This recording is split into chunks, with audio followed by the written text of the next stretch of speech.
اسلامی معاشرے میں داخل ہو کر ایسے افراد کو تلاش کرنا جو مذہبی جذبہ رکھتے ہوں مگر نظریاتی طور پر کمزور ہوں۔ ایسا ہی ایک شخص تھا محمد بن عبد الوہاب۔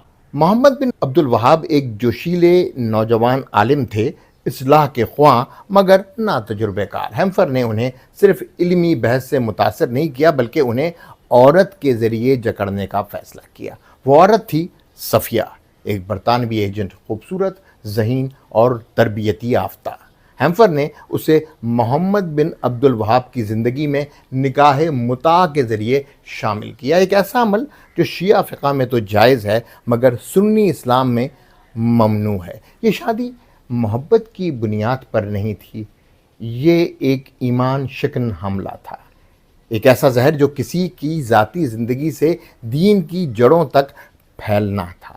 نتیجہ ایک ایسی تحریک کا آغاز جس نے امت کو جوڑنے کے بجائے توڑنے کا کام کیا۔ تصوف، سنت اور صدیوں پرانے اسلامی علم کو شرک قرار دیا گیا۔